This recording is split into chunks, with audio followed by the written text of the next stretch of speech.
There you go. Now it's time for us to kickstart our first discussion on the program.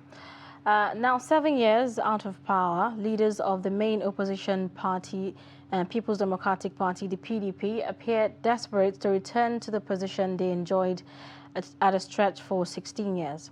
Agreed they must end the bad dream of losing presidential polls twice to the All Progressive Congress. APC leaders of the PDP are, however, yet to agree on the best strategy to end APC's reign. That is one of the reasons the party seems to be in quandary on how to resolve the issue of where to zone its presidential ticket as the 2023 presidential poll inches closer. How prepared is the opposition party to take power in 2023? We have Ilemona Onoja. He's a lawyer and member of the People's Democratic Party, and he joins us here in the studio to talk to us about this. Hello and welcome to Daybreak. Thank you very much for having me. It's a pleasure to have you. Yeah, it's a pleasure to be here. So a lot has been said. We look at the ruling party, and you think they are not settled, and then you look to the opposition, and it appears that there is even more storm in the house of the opposition than it is in the ruling party. So indeed, we ask again, how prepared is the PDP, to upstage the ruling party come 2023? Short answer, quite prepared. Quite prepared. I've been privileged to see some of the work being done in the background and to see that spurred by the effects of the maladministration of the last 7 years, there's quite a lot of work that is being done. Being done by the background. All we see is rancor. It is. Yeah. It is. Let me finish that line of thought. There's quite a lot of work being done in the background, the repurposing, retooling, repositioning. For instance, yesterday, the National Reconciliation Committee of the party, Reconciliation and Strategy Committee of the party, led by Dr. Bukola Saraki, submitted the Reconciliation Committee report. Right. That came off almost 18 months of work, right? Reconciling contending factions, putting aggrieved stakeholders back together, and generally refocusing the party machinery, the structure of the party from the ward level all the way up to the national level. That report contains, so that was a significant amount of work, right? So I know that there's quite a lot of work being done there. However, I think that we've become somewhat distracted by the conversation around zoning. Right. Right? If you take into consideration, and that story touches me, because how do you forget 11, 12, 13, however many girls who were kidnapped 10 months ago? Our government has literally forgotten them. Our party, to my mind, should be here speaking about what's our security policy. How are we going to retrieve those girls, rescue those girls, reunite them with their families, and stop the scourge of kidnapping, and that's not banditry, that's a petty name. Let's call it what it is. Terrorism. How do we end that criminal enterprise, right? I would think that rather than this conversation about zoning, that's what we should be talking about. But we've become distracted by a problem that isn't ours, by a responsibility that isn't the responsibility of the opposition party. It's called a power-sharing arrangement. How do you share power if you don't have it? It's incumbent on the ruling party that is in power to share it. Your objective as an opposition party is to win an election. How do you win an election when you're having a conversation that we will not consider people who may be likable, people who may be acceptable, people who have content, capacity, and character, simply because they're from that part of the country, or simply because they speak one language, worship one God, or something? Does it negate the argument for a sense of belonging? That's the fulcrum of the argument around having some kind of rotation that gives everybody a sense of belonging. Is it that it will be difficult to find a sellable, likable, competent person from every ward in this country? No. There's so much. Our country has so much potential, has so much capacity. But let's talk about that. Let's talk, let the fundamental, the determining criteria be that competence, be that character, be that capacity, as opposed to the limiting criteria of, when we come to talk zoning, all we talk about is, where are you from? We could be talking about, what's your security policy? What's your economic policy? How are you listen, an election in this country will be won by people who have a well-known name, known face. People recognize your voice. People understand and are able to engage with you. People feel connected to you, right? People are able to understand your promises, are able to understand, that's what we knew. That's where your base foundation is. Then a party structure that is able to secure the votes that are given to you from the polling unit to the INEC announcing center. That's what wins you an election. So if you discuss that, what people like me are saying, that should be our foundation. And it doesn't negate it. You can do both. That feeling of inclusion cannot only come from being given the presidential ticket. Okay. It cannot. Can I finish this thought? Do you mind? Okay. Okay, you can combine both. So, who is our most likable candidate? Who is our most sellable candidate? Who is our candidate who is the most competent? Right? You have that. Zone the rest. He has to have a vice president. Okay, so assuming this candidate comes from the North Central, and I favor a particular candidate from the North Central, right? Assuming this candidate comes from the North Central, let the vice president come from, vice presidential candidate come from here. Let the Senate president come from here. Let the speaker come from here. Let the Secretary General of the Federation come from here. That's zoning. But you've combined zoning with competence, with character, with sellability, so that you can achieve your objective. You know, from your explanation, it seems like a lot of people have different ideology as to what zoning really means. So to you, what really does zoning mean? To be able to explain what zoning means, we might need to do a little bit of history. Do you mind? Now, zoning, the idea for zoning comes from, to my mind, a foundational injustice that's permeated every facet of the Nigerian economy, of the Nigerian society, for instance. If you allow me to correct myself. There's this thing that we believe, and that has been in place over the years, that if the president, if the governor, if the local government chairman doesn't come from my part of the country, or from my part of the state, or from my part of the local government, the real benefits of his administration will not accrue to me. Do you understand what I mean? Yeah. So, roads, water projects, other things that he does, right, will not be constructed in my senatorial district, or if he's not from my senatorial district, in my region, if he's not from my region, in my ward, if he's not from my ward.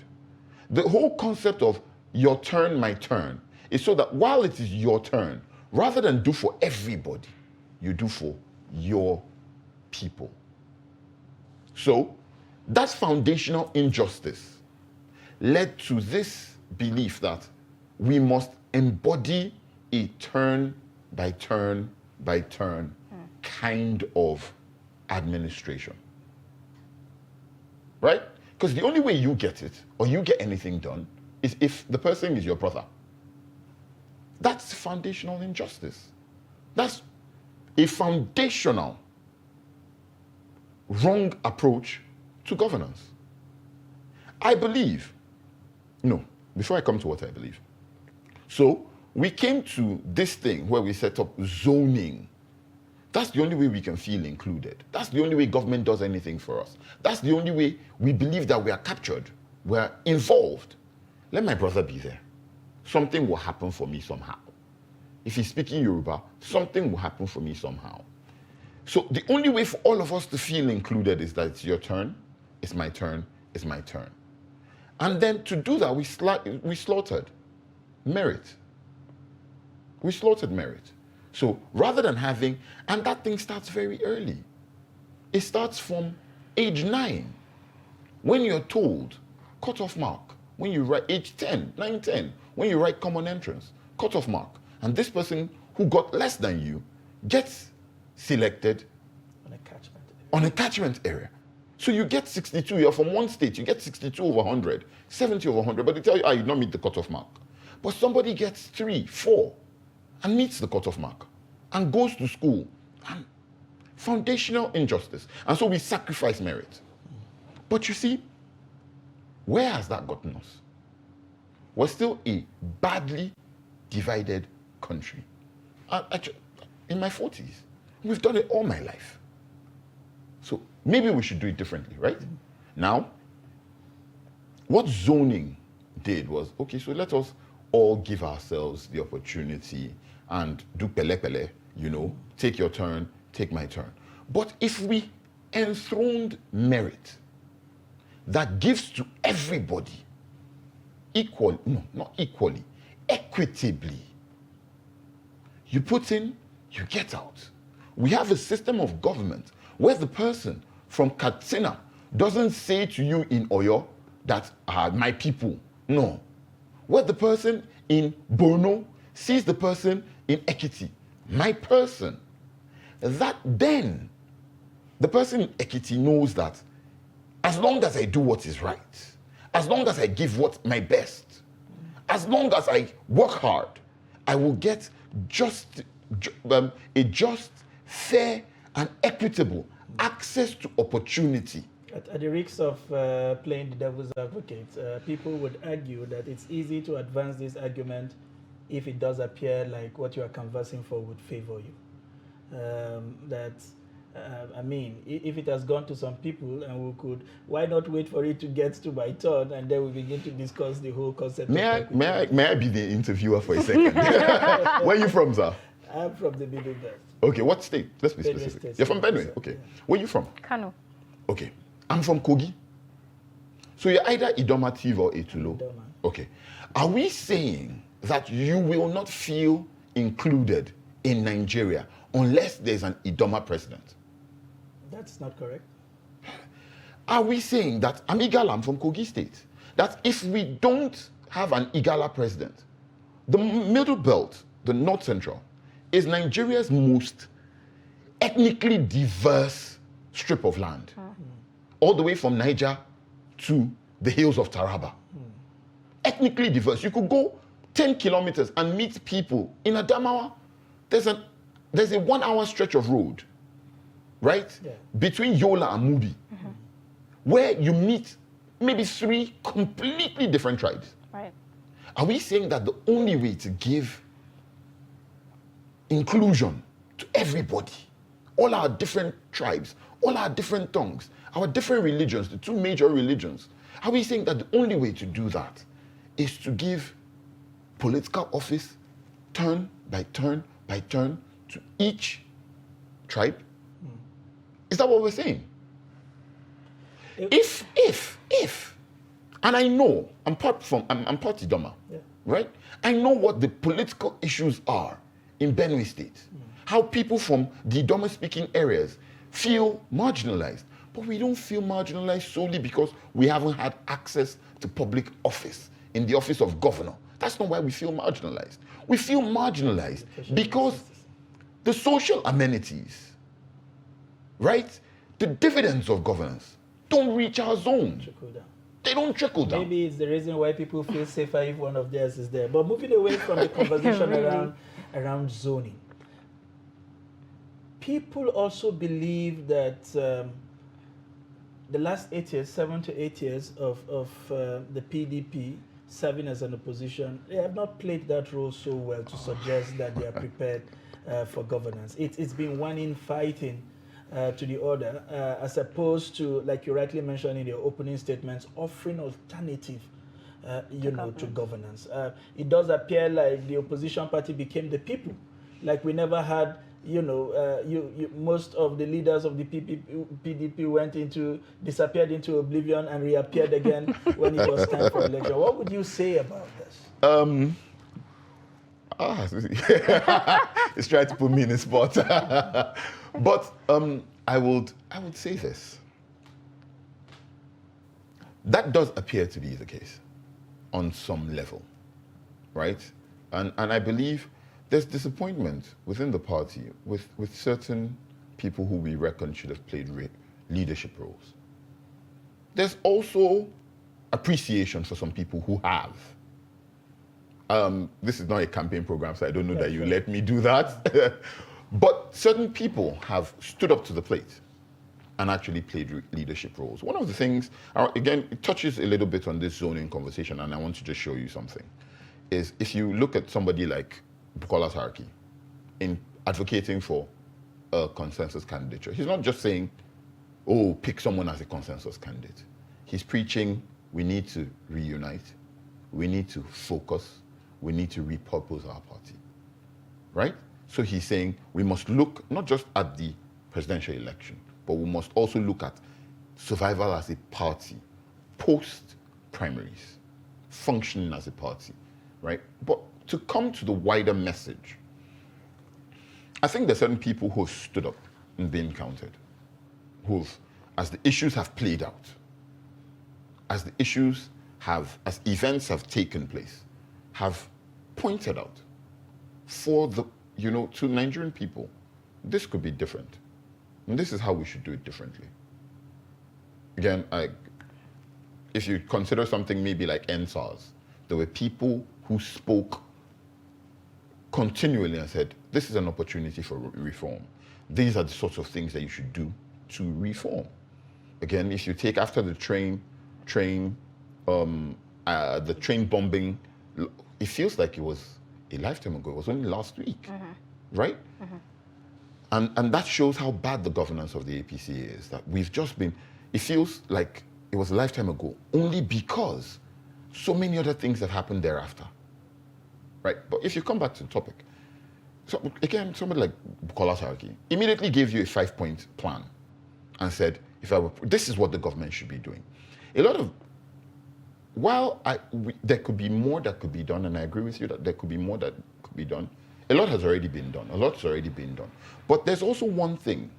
Having come from being a ruling party into the opposition, the Nigerian people actually have a choice. And what I think that my party needs to do is remind people of that choice and emphasize it. That life was actually better 7 years ago than it is currently. Okay, we're looking well and look out to that. Now, there's been quite a backlash, on the PDP's decision on an open ticket. It wasn't what really people expected in the first place. Could you comment on that? I would like to comment on that, and I would like to appeal to people that we should kindly allow logic, right? The greater logic, because there's two logical arguments there. But we should kindly pay premium to the greater logic. Again, historical context. From 2003 till 2007, the opposition didn't have, till 2015, sorry, the opposition didn't have a conversation about zoning. Right. Historical fact. 2003, PDP was in the South, Southern president running for a second term. Main opposition candidate, Muhammadu Buhari, from the North. 2007, Katsina, late President Umaru Yar'Adua, God bless his soul. The opposition was constant, Muhammadu Buhari. 2011, PDP came back to the South, right? Opposition, constant, Muhammadu Buhari. 2015, PDP stayed in the South.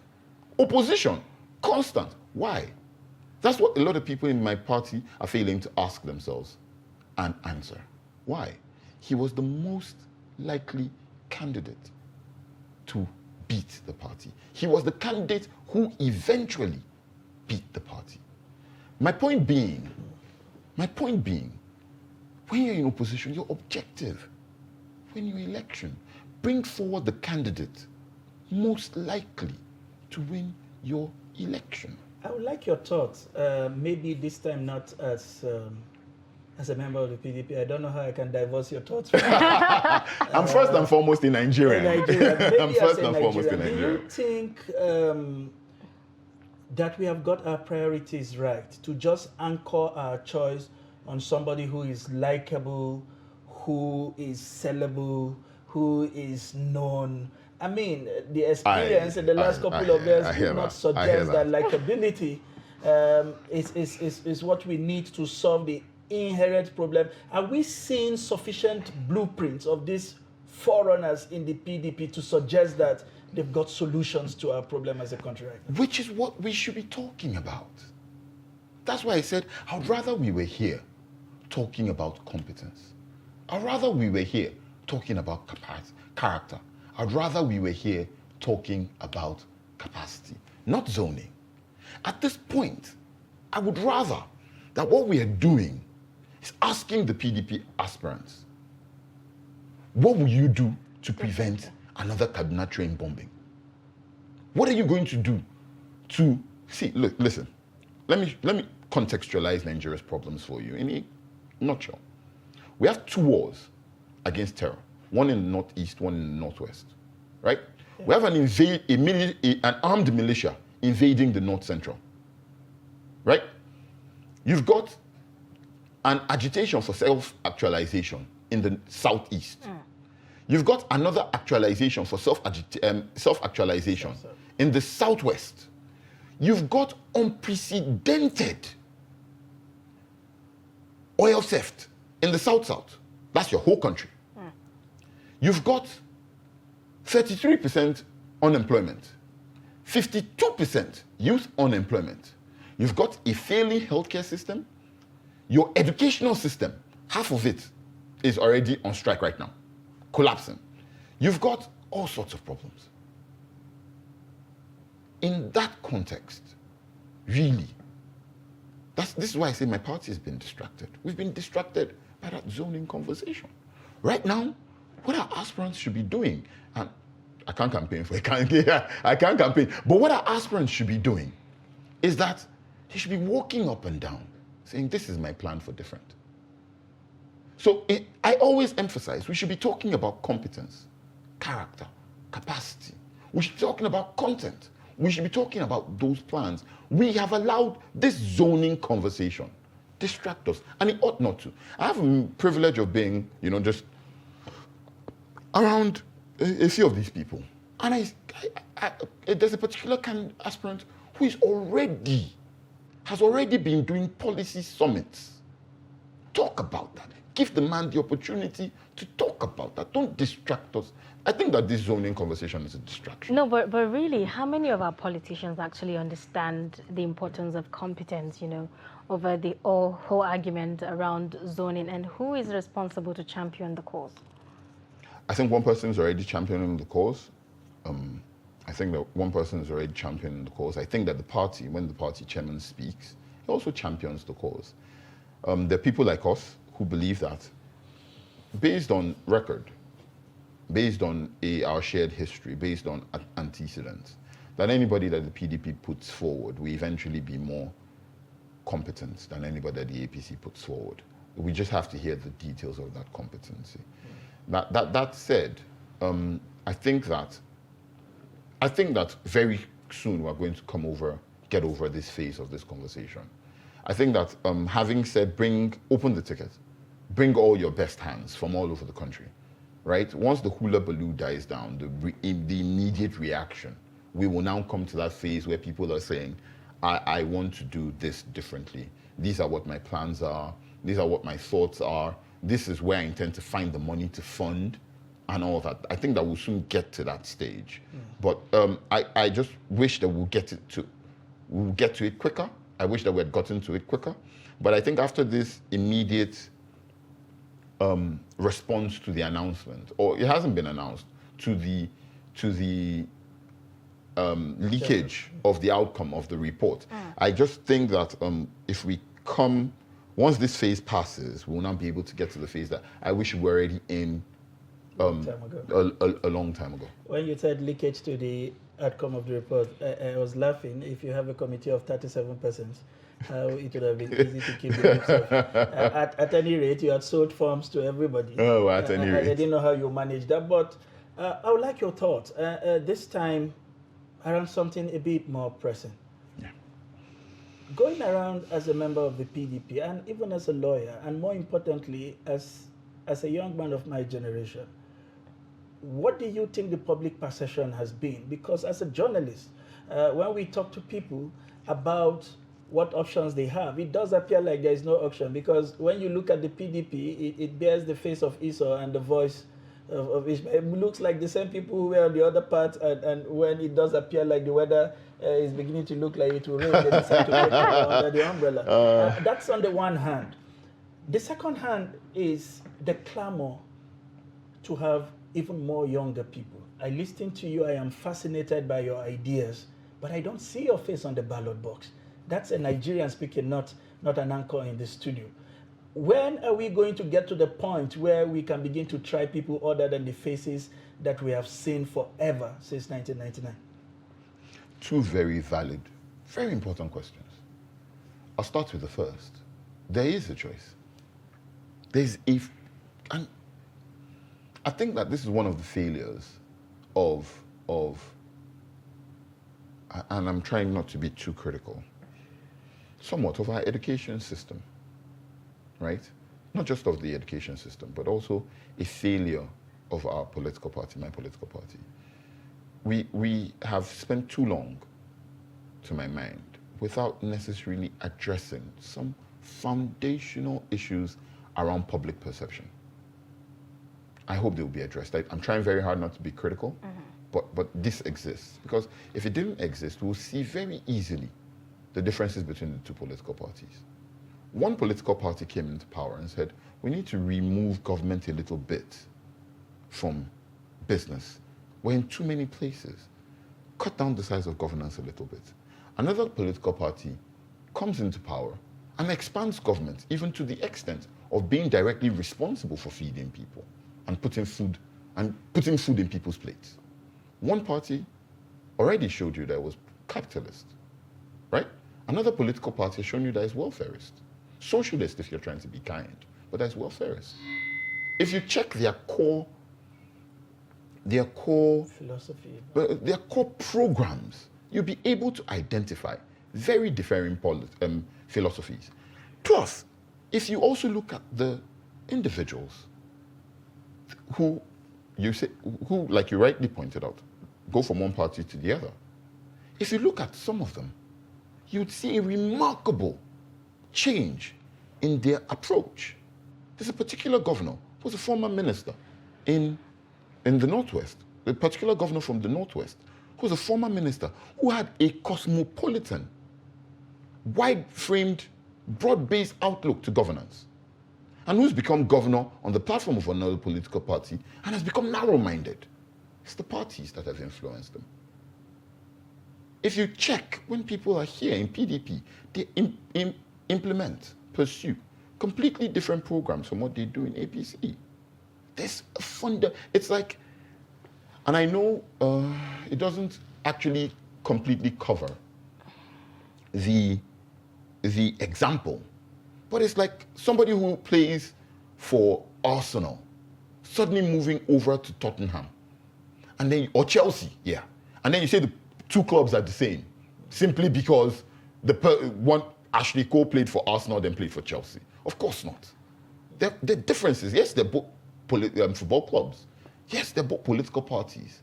But it's like saying a Benz and a BMW. Well, I don't think APC is a BMW. No. I think that they're a Toyota. I don't even think they're a Toyota. But do you get my point? Now, to come to the second question. About youth. I think it is two things that must happen. One, 2 years ago, for NSARS, a group of young people formed a critical mass that organized protests that shook this country to its foundation. This country shook to its foundation. Leaders everywhere were terrified because they had never seen before that level of organization, that level of fundraising, at that level of young people. Never before. Well, let me not disrespect the generations before me who had to fight the military and everything. But since the return of Nigeria to democracy in 1999, it was a signpost making. I think that as young people, we need to take lessons from that. Nobody's going to give us power. We have to organize and shake the political system. I've seen young people come into the political system on the basis of the value that they've created. When you say organize and shake the system, and you have a presidential ticket going for 40 million, where do you expect that kind of upstage? Is it in setting up their own political machinery and vehicle to run parallel with what exists? We don't have to start at the presidency. Start at the House of Assembly. Start at the National Assembly, House of Reps. Start at the Senate. Start at governor. Look for a candidate. It doesn't even have to be. Look for a candidate who is either a really young person or who is an ally. Create, fund, pull funds together, engage. Say, if you don't meet certain criteria, this thing that we're doing to bring you into office, we'll do it to get you out of office. Demonstrate it. One of the things that I've seen that politicians respect, value. Value. On the one hand. On the other hand, so one, organize. Organize. We have to organize. Really very interesting perspectives. Secondly, but because if of time... Sorry, last words. Final words. Okay. 2, find an ally. Find allies who have shown a demonstrable track record of being able to work with young people. Find those people. Once you have those people in your corner, and you're organizing, you will shake a political system. We're really looking forward to that. Very, very interesting perspectives. Thank you so much for joining us on the program this morning. We've been speaking to Ilemona Onoja. He's a lawyer and member of the People's Democratic Party, and we hope to have you next time. I'll be around anytime you want to have. Thank you so much.